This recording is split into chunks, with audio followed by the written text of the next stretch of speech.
said that all roads lead home. In this business, it feels at times that all roads lead to Mystic Seaport.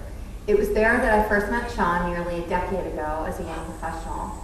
His reputation as an accomplished sailor, a respected naval officer, and an educated historian preceded him, and I was pleased to make his acquaintance. For those of you who don't know, Sean, he began his sailing career at a very young age. From 1971 to 1975, he, along with his sister, who's in our audience, sailed around the world on their family's 38-foot ketch. Sean is a former naval officer, a master mariner, and has sailed over 160,000 nautical miles. He is captain the Amistad and recently returned from Tahiti, where he was at sea with the Sea Education Association. Sounds like a good dig to me. It is my great pleasure to welcome my former colleague and friend, Sean Bercaw. Thanks, Sarah. That was great.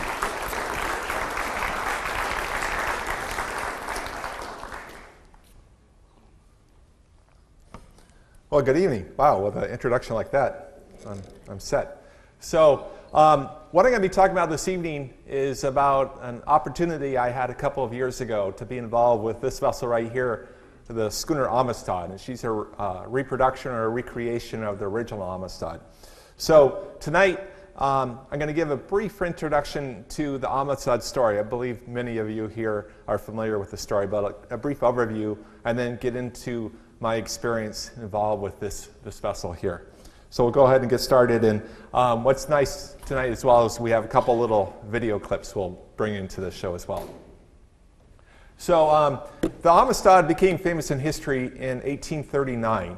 She was a Cuban trading vessel. She was actually home-based in Cuba, built in Cuba, and she would just go along basically like a semi-truck of her time, carrying cargo back and forth between ports in Cuba.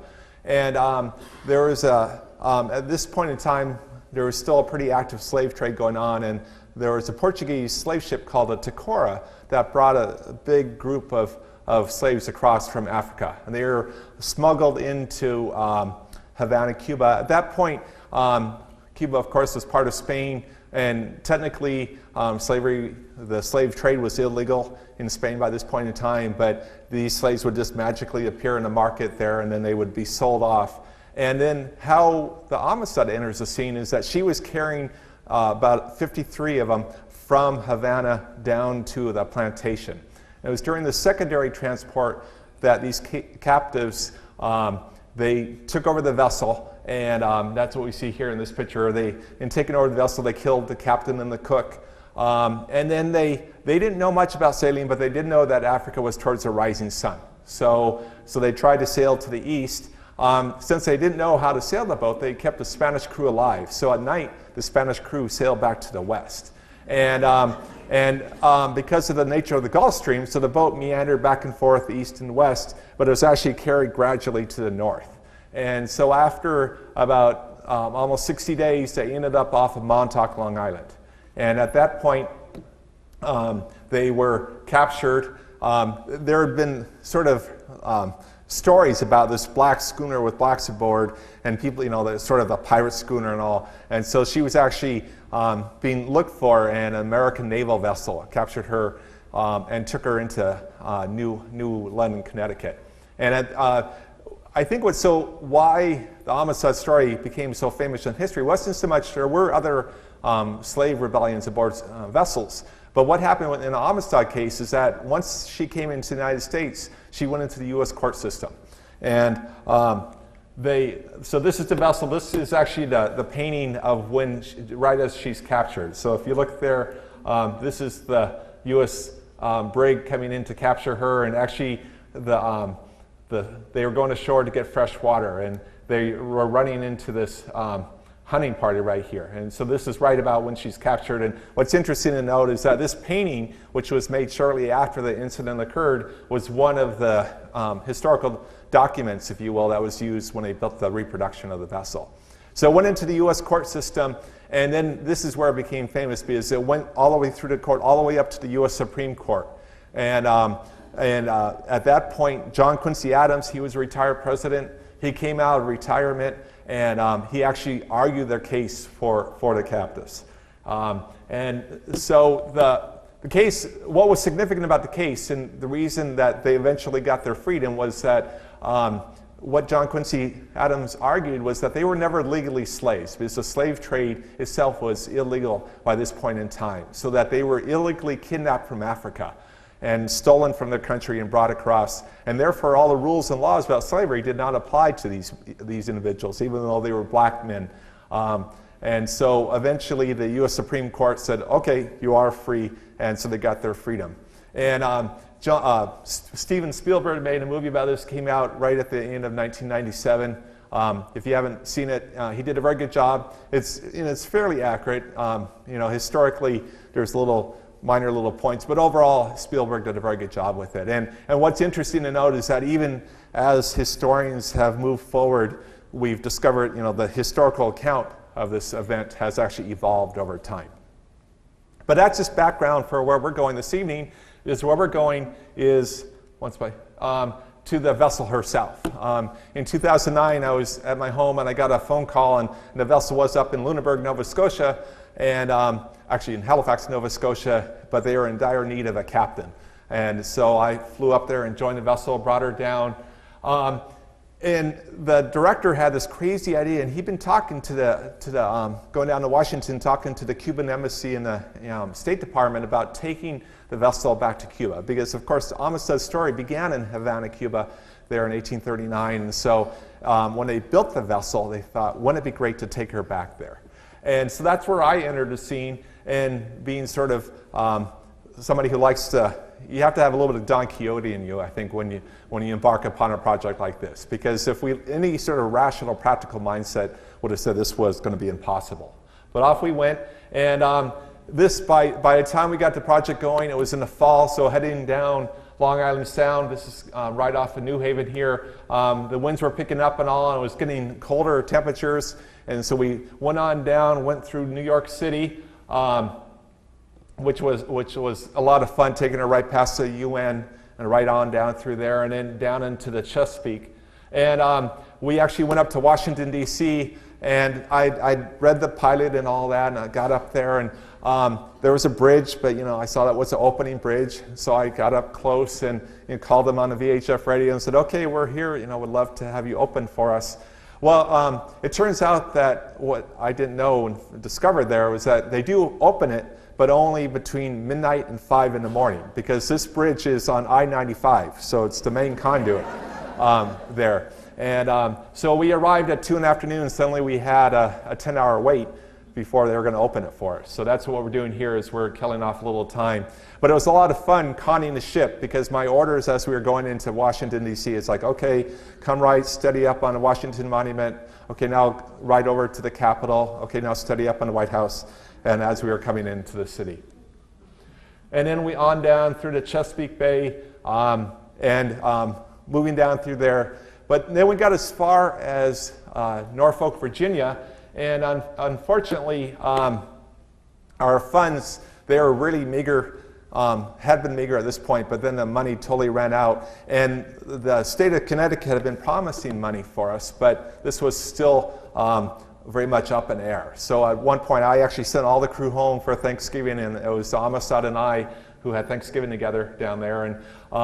And it was sort of a cold month, but then finally the money came through the latter part of January. So I got all the crew back, and we got the vessel ready to go. And here are these sorts of eerie picture, but this is looking up at the spreader lights of the ship. This is the night as we were about to leave Norfolk, Virginia. And this was winter of 2009, 2010. And if you remember back a couple of years, this was when they had the big snowstorms down there in Washington, D.C., where it actually closed down the city, our capital, for a couple weeks down in there. So we are dodging the weather, and we took off. And to give you a sense of it, so let me find my little, there we go. So I joined the ship up here, and we took her down, and then we got down here to Norfolk, Virginia. And this is where we spent about a month or so.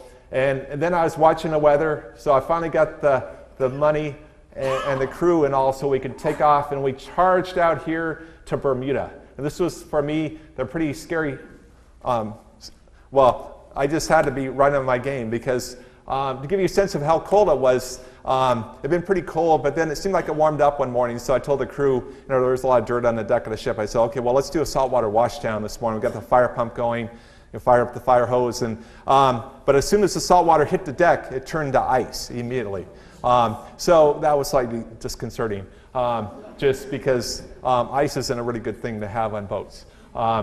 So I was really happy to shoot out here across the Gulf Stream out to Bermuda. And then from there, we'll be talking about Bermuda, and then on down here around Puerto Rico and over into Santo Domingo, and this is Hispaniola. So the west end of this is Haiti, and the eastern end of it is Dominican Republic. And we'll be talking a little bit about DR here. And then from here, we were going into Cuba, but you can see Cuba is a very long island. It's almost 700 miles long. And Havana is way over here at the western end of it. So we are coming from here, so it's almost 1,000 miles to get to where we are going. I mean, we got to Cuba very quickly, but where we're going was way down here. So we'll be talking about this. This was actually quite a evolutionary sail to be able to make that distance, because we ran out of wind. And with a sailboat, if you don't have wind, it's hard to go anywhere. But then we got on down there, and then clear back into the United States on Key West, Florida, and then brought the ship back up fairly directly back up into her home. Technically, her home base is New Haven, Connecticut, but for the last couple years, she's been in Mystic Seaport, and that's where she was built. So we're going off, and you can see that it's pretty cold conditions here, many, many layers, and still we are rotating bow watch and all very, very quickly, but charging off, and we headed out, and finally the winds filled in, and this is where Amistad, she really has some wonderful lines. So we are charging out there. You can see looking up at the sails and now looking aft. And at this point, as captain, I sort of have this running, I keep an inventory of what's going on with the vessel in my mind. So I was down below, working away, doing some chart work or book work, and and in my mind I said, we're probably, I bet we're moving right along. I bet we're doing 9.5 or so. And I walked up on deck and took a look at the GPS, and we were doing about 11.5 knots. So the boat was just charging along, and what was really wonderful was she was just at peace with it. I've been on other boats at really high speeds, and you go really fast, but it's also quite scary. Whereas here, we were going fast, and the boat was quite comfortable with it. So we charged out there, and we got to Bermuda, and arrived with a bang, so to speak.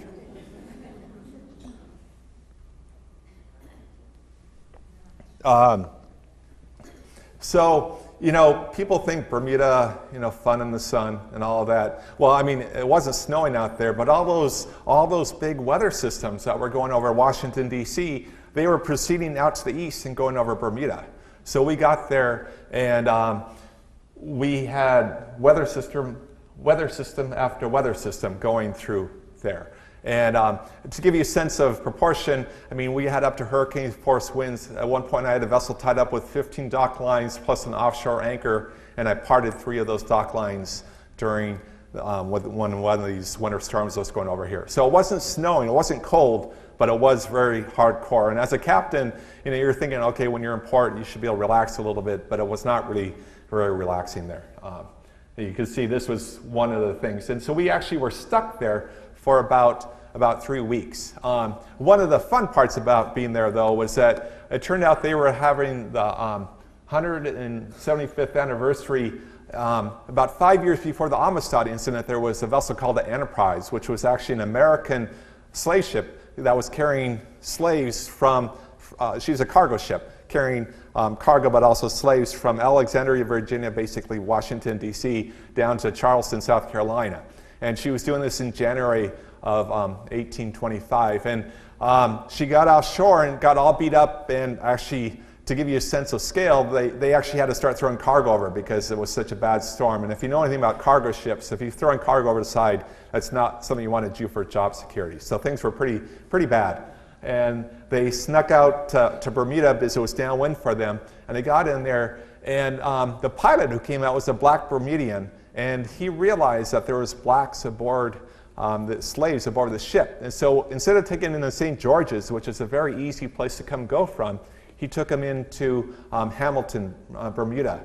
And just about 4 months before, the English had actually emancipated all their slaves. So they went into the Bermuda court system there, and they said, well, here in Bermuda, we don't believe in slavery anymore, and you have slaves. And so they gave these captives, who actually were legally slaves, the option of choosing their freedom. And all but a woman and her 5 children chose freedom. And they believed that the woman's husband was a slave, and that's why she stayed. So there's a lot of parallels between the Enterprise incident and the Amistad incident. And actually, one of the things I came to learn there was that John Quincy Adams, he had actually heard and read about this incident. So when the Amistad event occurred, that was probably why he was involved with that. And while we were there, it turned out that Bermudians are really wonderful boat builders. It's even true today, but back in times, they built a lot of vessels for the English. And one of the vessels they built is this one right here called the HMS Pickle. Sort of a crazy name. And it's a little scary because the British actually, there was like HMS Pickle 1, 2, 3, 4, up to Pickle 5. But she became famous because in the battle, now I'm having a mind blank, when Nelson, the Battle of Trafalgar, when Nelson defeated the French, he also lost his life in this battle, but they wanted to get word of this victory back to England, and so they sent 3 vessels back, and it was actually the Bermudian-built HMS Pickle that was the first one to make it back to England with the news of this victory. So, and this is an original painting that was made there showing the competition between the older Bermuda vessel, the HMS Pickle, that looks a lot like the Amistad, and then over here is what's called a Bermuda sloop, and she's a style that they make nowadays. And so there was this painting, and we actually reenacted it. And so that was a painting, and this is us doing a reenactment of that painting. And it was, what was sort of comical was I didn't actually see the original painting until after we did a reenactment. So they kept saying, no, you need to be here, you need to be there, and we're charging around, and this is inside of Bermuda where you only have about 1.5 miles, 2 miles of water before you hit hard coral. So you have to be really quick aligning a vessel. And what we're going to do here, let me just,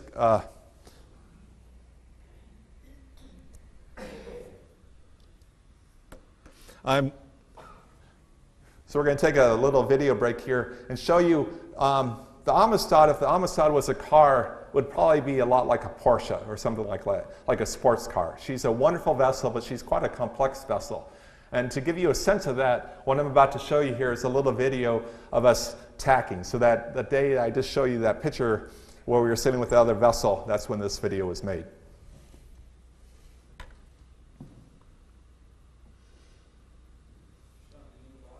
Yep, thanks.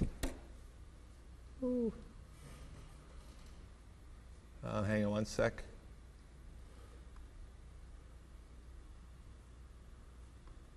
Okay. Whoa.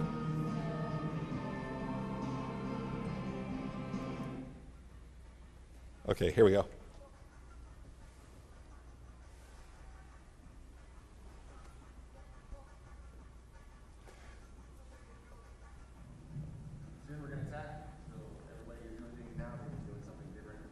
Thanks. So the thing about attack is everything happens all basically simultaneously, all sails being crossed as we go around. So in your mind, your deckhands, you're doing your goal, but you don't want to be dummies. You want to be intelligent, bright deckhands who are tracking, saying, okay, cool, they need more help here, whatever. So, listen to the mate, but also be thinking, tracking your mind, saying, I anticipate this is going to happen, that's going to happen. You're going to need our help here or there. Okay? As you're watching, this is not sped up. The music is fast, but the movement of the film is at proper speed.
Okay, now back to peaceful. Oh, wait a minute. How come it went? Oh, come on.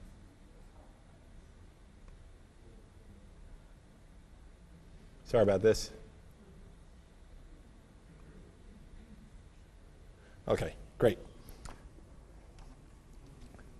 So I just wanted to show you that to give you a sense of the complexity of this vessel. And of course, I have a lot of experience sailing, but this is my first time sailing a vessel of like a Baltimore Clipper, which is basically what the Amistad is. And so in some ways, it's like when you get a new car, when the first time you drive it, figuring out where the brake is and all of that. Of course, boats don't have any brakes, but figuring out how to make it work, it can be quite exciting at times. But then finally we got a weather window, and off we headed down towards the Caribbean to Dominican Republic and then on over towards Cuba. And what I wanted to show here was to give a sense, because I think it's easy, here back in land to think about a vessel, but sort of lose out on, what's involved in operating this ship. I had a crew of 15, and just keeping them fed and all sort of working together in a common direction. And of course, this is a vessel. She's not old, but she is made out of wood, so she has deck leaks and all of that. But of course, as we all know, the best way to keep people happy is through food. And so looking down in the galley, this is the galley looking down, and the fish right there, this is some fresh tuna. Actually, I think mahi-mahi that we just got. So that's just a few hours old, and we were able to eat that. And looking in, our crew working together, and so we did have a cook aboard, but the crew all contributed into that. And there's a lot involved in sailing a vessel. Of course, you're out there in the middle of the open ocean, and so you spend a lot of time looking out there, just being aware of the sea. And of course, the weather is king. That's really what drives what's happening out there, and the way you adjust your sails is all about that.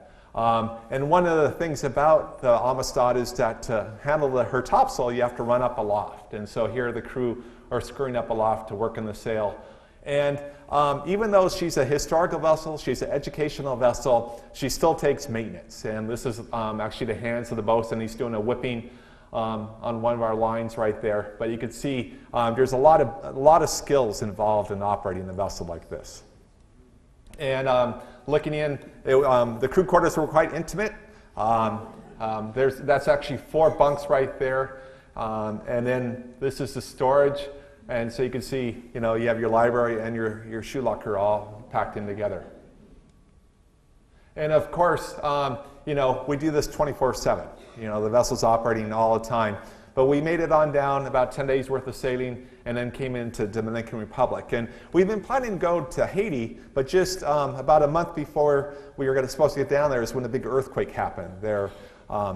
And so suddenly we couldn't go there. But what had happened was that the university there in Port-au-Prince had basically pancaked. It just had collapsed on itself. So for all these college students, and we use the term, sort of the future of our nation here, but I think it's so much more true down there in Haiti because it's a relatively small country, and so these were truly future leaders, people who are studying medicine and engineering and law, and suddenly their university no longer existed. And the relationship between Haiti and DR over the years has never been super great, but we did a program where we took college students out from both Haiti and DR. And so we were going out from Dominican Republic, but we were taking a group of students from both nations. And what was great about the Amistad was that she was a neutral vessel. And so these students were able to get together, and it turned out to be a hugely successful program. It was sort of interesting for me because I asked the director, I'm like, well, what am I supposed to do? And he's like, well, just do it. And we just sort of, it was off the cuff, but it worked out quite well. And just the vessel herself turned out to be a wonderful teaching medium, learning the ropes here. This is one of the fellows from Haiti, and then working together. And it was a very safe environment for these students. This student from Haiti, she doesn't actually know how to swim. But she put on a life jacket and was comfortable enough to jump over the side and sort of be towed around by crew members to make it back to the ship. So it was a very short program, just a few days, but one that was highly successful. And all three, both Haiti and Dominican Republic and the United States State Department, were all thrilled with how well it went. So then we took off, and now this is that 1,000-mile voyage I was showing you along the north coast of Hispaniola, and then also on the north coast of Cuba, going down there.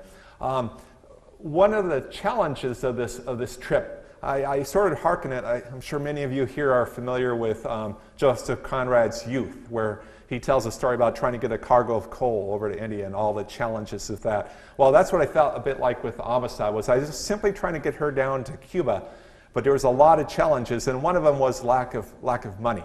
And so I ended up actually funding part of the trip myself. Luckily, I have a home equity line of credit, so I was able to borrow on that to pay for fuel and food. But there in Dominican Republic, I could only buy so much fuel. So we took off, and then we got out there, and there was no wind. And so we were motoring along very slowly, and then I was doing the number crunching, and there was still no wind, and we were going along, and we were supposed to pick up American college students, a group of American college students in Haiti, but of course with the earthquake that didn't happen. And so I just mentioned in passing to the executive director that we'd be going past this little Bahamian island called Great Anagua, and that there's an airport there, and possibly the college students could fly in there. Well, I figured there was no way it could actually happen, because we're going to be passing the island in only a week. So we had sailed on, and then I called on the satellite cell phone, and I called the director, and I said, "Oh, we're doing great. We're slowly making miles." And he's like, "Oh, so you're at Great Anagua?" I said, "Oh no, we actually sailed past that already." And he's like, no, you need to go back. There's college students flying in tomorrow. But meanwhile, I was trying to get the boat to Havana, and there was no wind. And so I was trying to eke out the miles, and all of a sudden, this was the hardest meeting I have with the whole crew, getting together and saying, oh, okay, now we have to go back 50 miles to pick up these college students.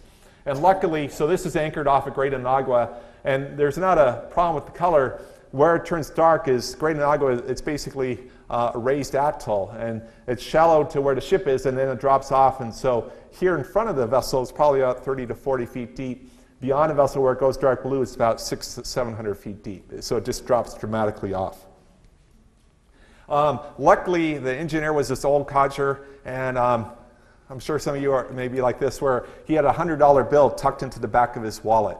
And so he sort of mad money. And so when we were there in Great Anagua, he pulled that out, and we got as much diesel fuel as we could there. And then I had to clear customs, because it was Great Anagua was part of the Bahamas. So I told the mate, I said, okay, raise anchor and start sailing towards Cuba, and I'll catch up in a small boat. So they raised anchor, and they started heading off. There still wasn't much wind, and I caught up in the small boat, and off we were going. But you can see that the wind still hadn't happened. And I was doing, both the engineer and I were doing a number crunching, and we're like, okay, at this rate, there's no way we're going to run out of fuel before we get to Havana. This isn't going to happen. But luckily, one of the crew members aboard, she knew about this legend where if you had the youngest crew member aboard, whistle a tune, turn around 3 times, and scratch the foremast, that'll bring up a breeze. And so one of our students had just come aboard. He was 19, so we had him do that. And I'm smiling now because it worked. I don't know how it worked, but it did, because suddenly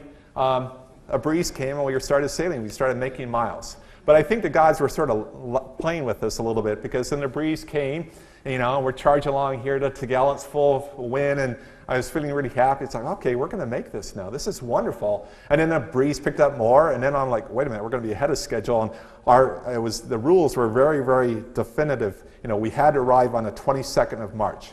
We were not allowed to arrive before that. And so suddenly the boat's going faster, and it's going faster. I started taking sails down, and long story short, I had to heave to for about half a day at the end, because we were ahead of schedule. So we went from not being able to make it to all of a sudden getting there early. And so this is raising the Cuban flag, and the yellow flag is the Q flag, because whenever you go into a foreign country, you need to put that up to tell them that you haven't cleared customs yet. So coming into Matanzas was a big port in the slave trade.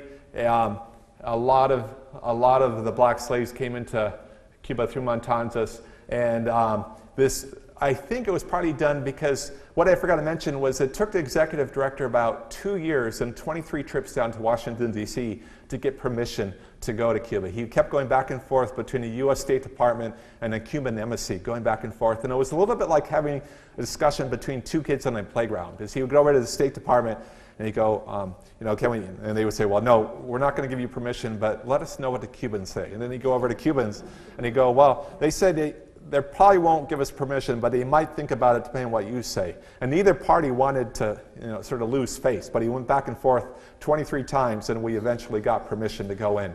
But I think they had us go to Matanzas first, just in case it really was a bad idea, then they could stop it right there. But it worked out. We came in, the pilot boat came out, and then all the customs officials, immigration came aboard. But it was pretty funny because they'd be doing all the paperwork, and then they'd stop for a minute, pull out a little camera and say, hey, Captain, can you come over and stand next to me? And they'd have another official take the picture with them standing alongside. And so going through the paperwork there. And they said, okay, well, we have to inspect the bottom of the vessel to make sure there's no contraband tied onto the bottom or something. So these are 3 Cuban Navy divers who came out. But I just loved it because they came out and they said, well, Cap, in Spanish, but do you want us to check your zincs or anything when we're down there, taking a look? So this was an official inspection, but with smiles at the same time. And these are some of our college students who helped furling the sails here. And so our college students, and now looking up at some of the Cuban students. And it's one of my favorite pictures because it just goes to show that teenagers are teenagers, no matter wherever you are. I just love the body language in this picture here.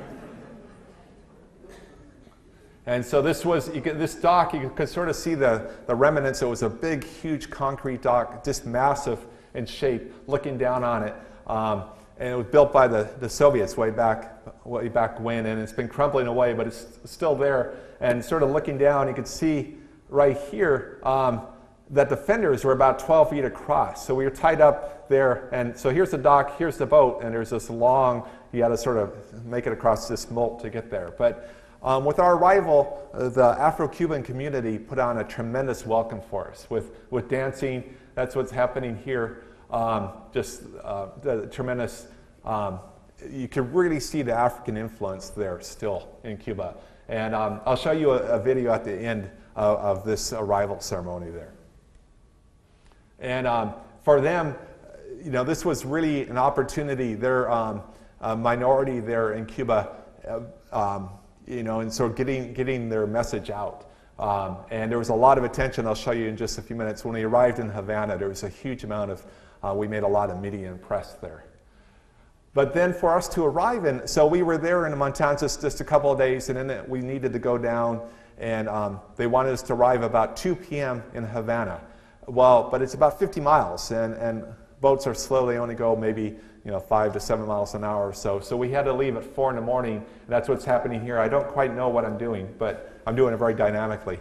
But then we left, and all the time we had been tied up in Matanzas was, I'd sent the crew ashore and stuff, but I'd been wanting to get a shower. Normally we just jump over the side for a shower, but I didn't really think it was I was a little worried that it might alert the Cuban officials that something was amiss or something. So I just, but I said, I have to shower before I go to Havana. I'm supposed to be meeting, all these big wigs down there and stuff like that. So this was grabbing a quick shower on the way down to Havana. And going into Havana, it's not always, this actually wasn't when you're coming, but often it could be a little choppy coming in there. Luckily for us, matters calmed down a bit by the time we arrived. But this is one of my favorite pictures of all. This picture, it was taken by a board member of Amistad. He was up on land with a long telephoto lens, but just with the lighting there.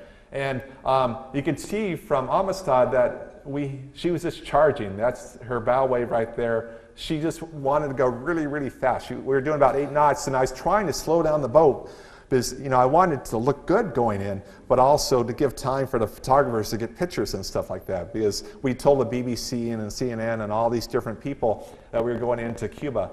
And And so actually here I had the engines astern here trying to slow down the boat as we were charging in. And also because right about half a mile this way is the end of the harbor. So, I wanted to go in under full sail, but I didn't. It would have been a little bit embarrassing to have run the boat into the end of the harbor.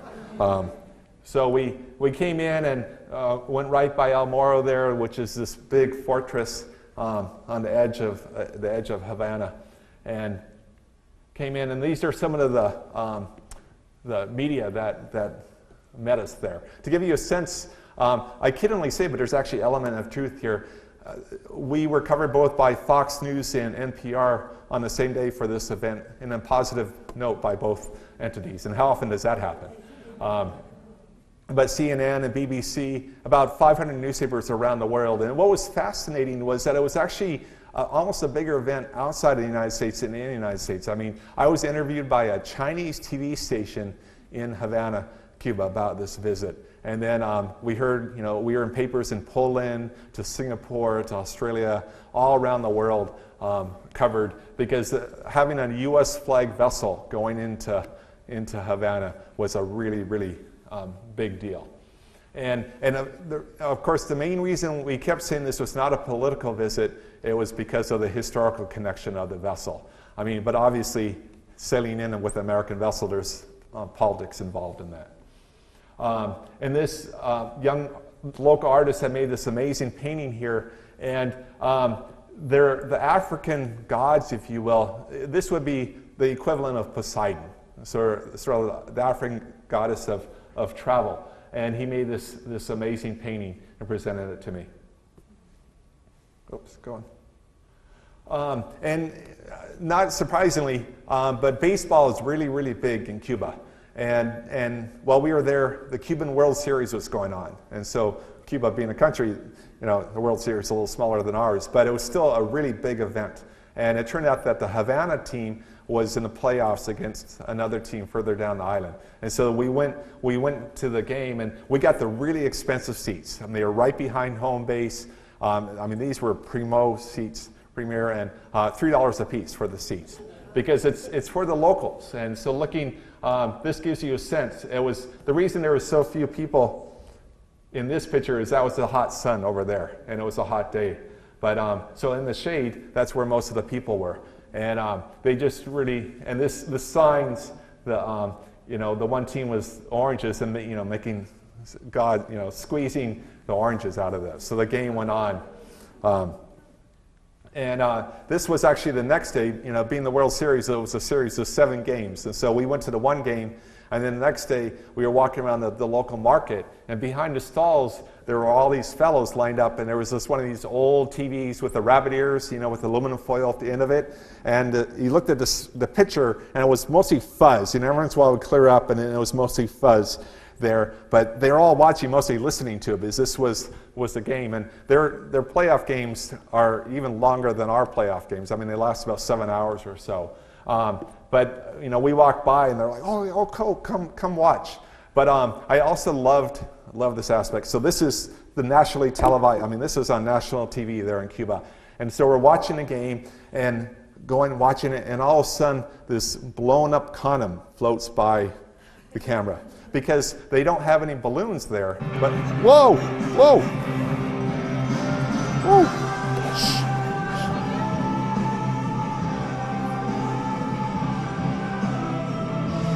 What's going on?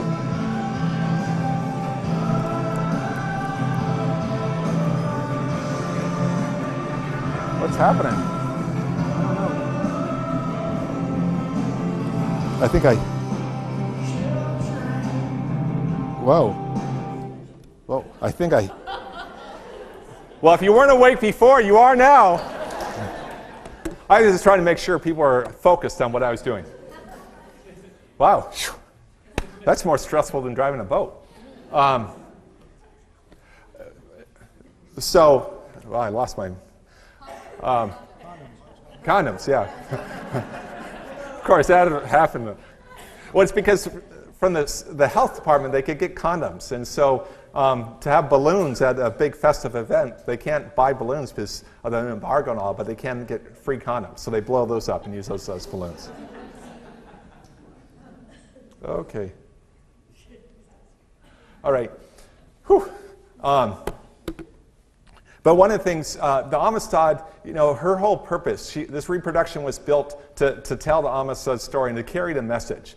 And so this shirt really sort of captures it, is that, we use the past Amistad event to talk about, looking to the future. Because even though slavery itself, what we think of as traditional slavery has closed down, nowadays we have a different term for it. We call it human trafficking, but it's still a huge problem around the world. And so part of the Amistad's mission is to help address that educationally. And so, of course, working with the youth around the world, both here in the United States and in the countries we visited, that was part of our mission there. And I put this picture in because while we were there was sort of very much of a cultural exchange happening. And we had Cubans aboard the ship, and then they had taken us up. And one of the places they took us was to a local music school. And these were for kids basically from elementary up through high school. And to give you a sense, they would study their academics for about 25 hours a week, and then they would study their music for about 30 hours a week. So if you add that, that's about 65 hours of lessons a week. That's a lot of class. And the music was just amazing. This little girl went up, and I was there in an official capacity as captain, and this little girl, she's maybe 12 or so, went up with a violin, and I thought, oh, okay, just listen. And then she proceeded to play Flight of the Bumblebee on the violin perfectly. And so that was it was really remarkable. But yet then when you're walking out of that school, the infrastructure is just crumbling because, that Cuba, they have this wonderful cultural aspect, the arts, but not much in the way of fiscal resources. But one of the things they do have there are their archives. And we came across here, if you look there, it's where's the schooner La Galita Amistad and her cargo of the Negroes. And this talks about the event that happened. And one of the things we learned there was we'd always heard that when the rebellion took place, they killed the captain and the cook, but 2 crew members were wounded and rode off into the dark. And until we got there, the story had been that they were just lost at sea, those 2 crew members. Well, it turns out they rowed ashore. So 3 days after the event occurred, the Cubans knew about it there in 1839. Whereas if you watch the movie and stuff, the Spanish government was like, oh my God, what's happened? And yet they actually knew about this event 3 days after it happened. And so looking back out, this is looking out of the harbor. El Morro Castle's there on the right, and the entrance to Havana Harbor, just a really amazing natural harbor. And this whole visit was very, very structured, so we took off there and sailing out of the harbor here and Key West, Florida is very close. It's only about 90 miles away in a straight line, so we sailed across to there.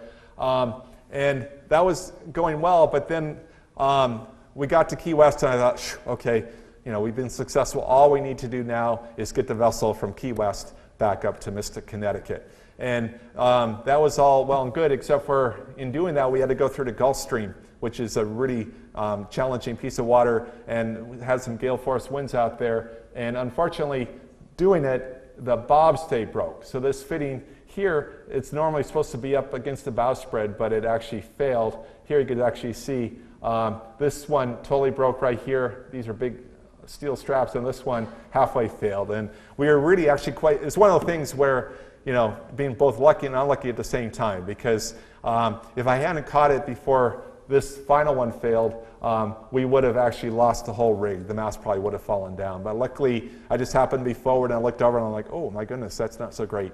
And we turned around, and we actually stuck back into Port Canaveral, which is right next to Cape Canaveral, and did repairs, and then brought the ship back up to Mystic. So these are some of our temporary repairs, and then we brought her on back home. And so one of the things we did to help bring her home was we brought down the yards just to reduce the weight up aloft, the windage, and and we sort of motor sailed the rest of the way back up there. And so this was actually a couple winters ago, but last winter she looked pretty much the same, all covered up with plastic for the winter. And so right now the boat's in hibernation, and because of some fiscal challenges, the project's moving forward at a slow rate. But yet, I think one of the take-home messages I wanted to bring here this evening was just about the fact that you need to, the boat's about communication. The boat is but a vehicle. It's a platform for connecting peoples. And whether the peoples here, my sister Mary Kay steering, and some of you know her, steering the vessel, and we actually were headed over to New London at this point. And this is the Cuban harbor master there in Matanzas, the first port we went in Cuba. He's been doing this job for 35 years, and this was the first American vessel he'd ever cleared in. So for him, this was a really big event. He was sort of towards the twilight years of his career there, and yet he was just thrilled. You know, what's amazing about, I'm impressed I'm smiling so well, because this picture was taken at 4 in the morning as we were clearing out headed down to Havana.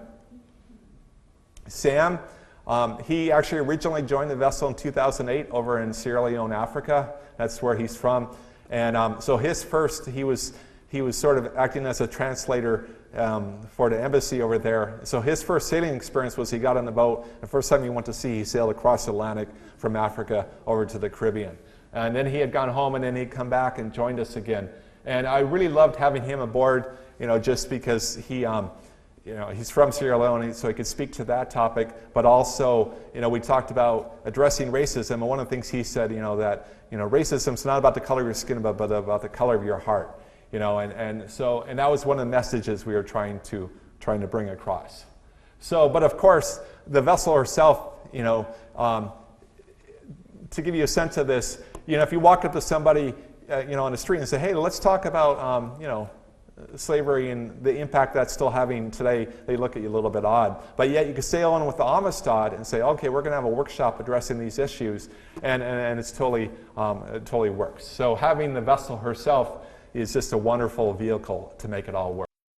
And of course, education takes place at all levels. Here I'm working, this picture is actually taken here in New Bedford, but teaching a younger person. And then, of course, you have to have the sunset picture, because that's what it's all about.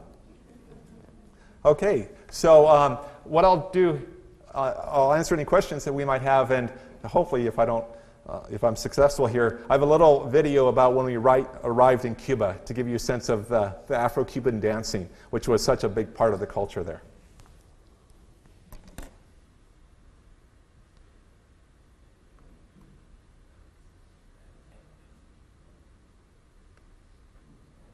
Oops.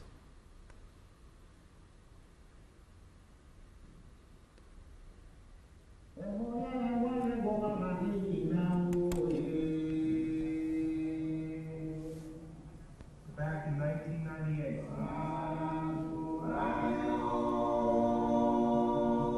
The dream back then, and back then was only a dream.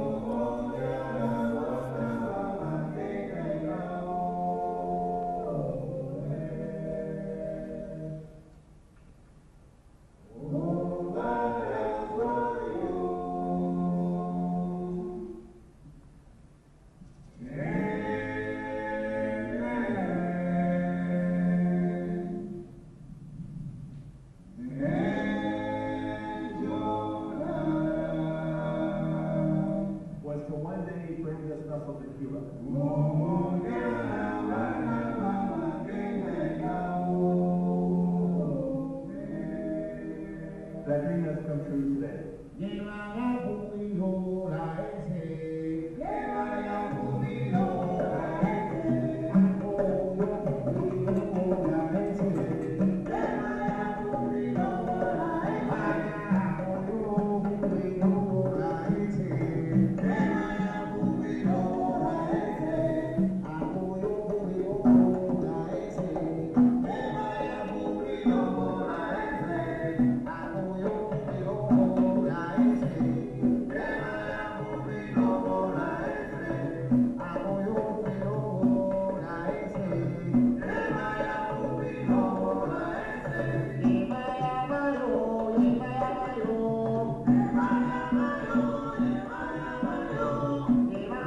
Okay.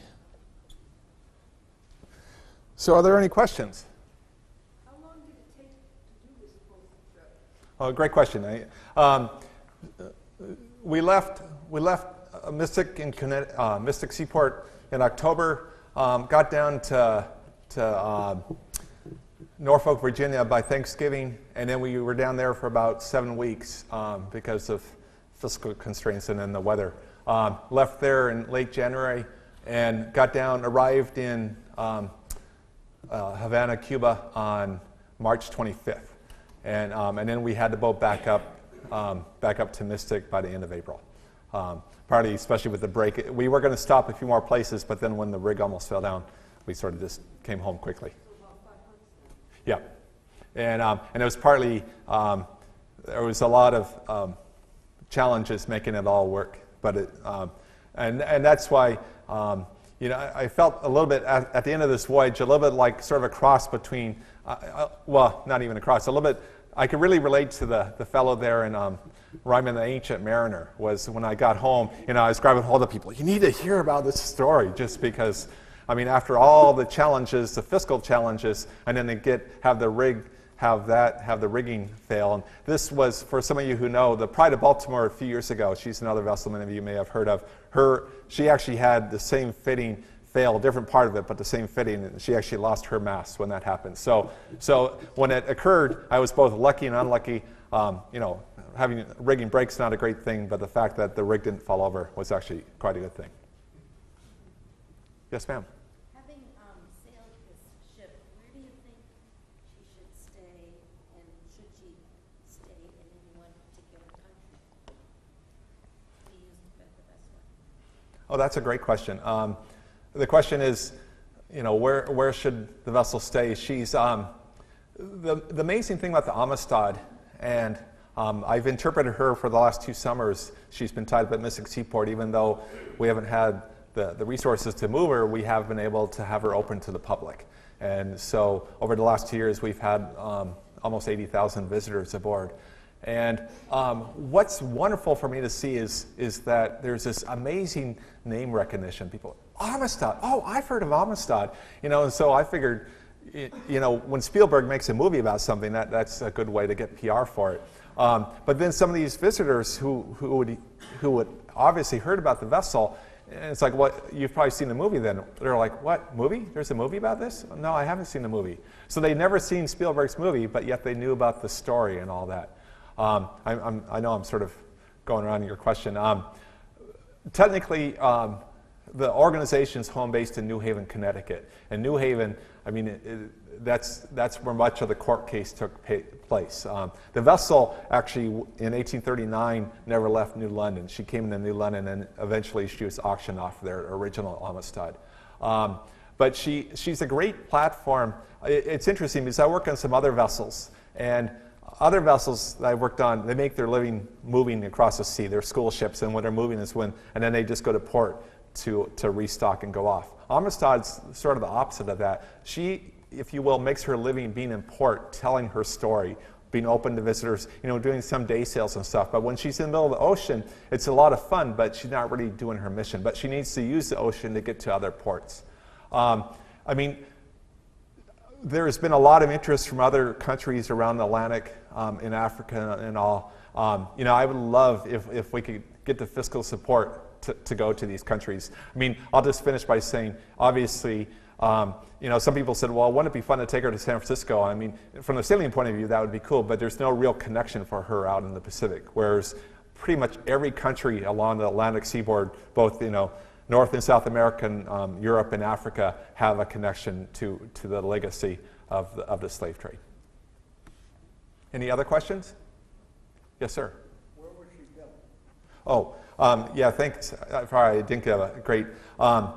They got funding, and the original, this Amistad was built in Mystic Seaport, Connecticut, and her keel was laid in 1998, right about the time, shortly after Spielberg's movie came out, and she was launched in March of 2000. And her first big event was the Tall Ships 2000 in New York City. That was sort of her premier event. And she was built, we use the term recreation or reproduction because she's actually a little bit larger than the original vessel because we added, or when they built her, they added an engine room. So this one's a little bit larger. Actually, probably if it was a pure replica, it probably couldn't pass Coast Guard safety rules as far as stability and stuff. So she's very similar to the original, but a little bit grown up. Yes, ma'am. Two questions. How do you recruit your crews and when are you coming to New Bedford? Yeah, I brought the two questions about crews and coming to New Bedford. When I first was aboard the Amistad, in 2009, we came into New Bedford, actually twice, because I brought her down, and then there was this was in August of 2009, and some early season hurricanes kept coming up the coast. So we went out to Martha's Vineyard, and then a hurricane came through, and we rushed back into here. And then a week later, we went out, and we had to come back in here again. And I would love to bring the vessel back here. Oh, okay. And as far as crew, obviously there's people have said, I've actually had people come up to me and say, well, why are you captain? You're not a black person, and that's obviously true. But to me, the message, it's great having racial diversity amongst the crew. But to me, the most important thing is having crew who are, as Sam, our African, said, not racist in the heart. And so with my crew, I actually had quite a bit of diversity since I had a Native American as a member of my crew and women and 2 African Americans. And so a pretty big distribution. It's just right now, as far as finding crew, one of the vehicles we use, there's an organization called Amistad, American Sail Training Association, and that has a pool of people. But then we also pull in. But as you saw from the tacking video, she's a complex vessel. Because I've had board members and stuff who say, well, I know some people who are on a sailing team at College of Charleston. They could be a crew member. It's like, well, the skills don't transfer perfectly. I mean, it's a little more complex. But as you saw, one of the things I like about that little video clip I showed is that it gives a sense that she is a complex platform that way. A couple more questions, and then we'll. You took my question away. Oh. Crew, but in regards to the crew, was this crew assembled for you, or did you select from a pool of applicants? No. Obviously, they had a seamanship and sailing. Yeah, no, that's a great question. I actually selected this crew. I put the word out. That organization I mentioned, ASTA, they actually have a billet bank, which is sort of like a job ads section. And so I put the ads out there. But and I was looking for, by law, I have to have a certain number of Coast Guard licensed individuals. I'm a Coast Guard licensed captain. And so some of my mates and all had to have certain certificates. But then with the other crew, I look for people who brought in different skills. So like one of my crew who I purposely hired, he's the one who did the videotaping and put these little videos together. So he had he had no sailing experience, but he brought other skills to the table. And what was sort of amusing was he was from New York City, but he was actually originally born in Puerto Rico, but he spoke not a word of Spanish. And then I had this other fellow from Ohio. He was like a white boy, the 4x4 pickup, the drank whiskey and all, but he spoke perfect, fluent Spanish. So it broke down all the stereotypes there. One more question? Or not? Okay. Oh, yes, sir. What material are the sails made of? Oh, that's a good question. These sails are actually made out of synthetic canvas called, these are actually made out of Oceanus. It's a synthetic canvas, so it looks like canvas, it looks historically correct, but it has the advantage of it doesn't rot, if it's wet and stays. Cotton is wonderful, but if the sails get wet and if you don't dry them out, they'll actually rot.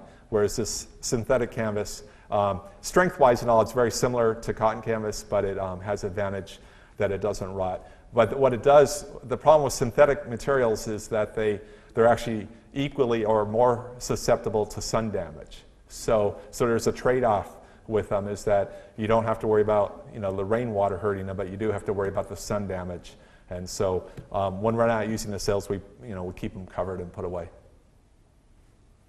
Okay, well, yes, sir. Last question. Did you get a chance to meet any high government officials, even Fidel Castro? Unfortunately, I didn't get to meet Fidel, but the Speaker of the House was there in the dock to greet us. So the number 3 man in the Cuban government was down there when we came in. And apparently our visit, it was mentioned, at the Obama, or somebody in the Obama camp, they knew, it was at that level that our visit was talked about, just because it did make such a big media splash when we went in. The reason I asked that question, my son went to Cuba in 2004. He was at Tulane University. They went on a summer excursion through a Cuban professor, and he said that he was sitting, probably Castro gave a speech, and he was probably sitting in here with Castro, He had no security, and one of the students got up and went right around the back of Castro and took a video of it, and they didn't do anything. Yeah.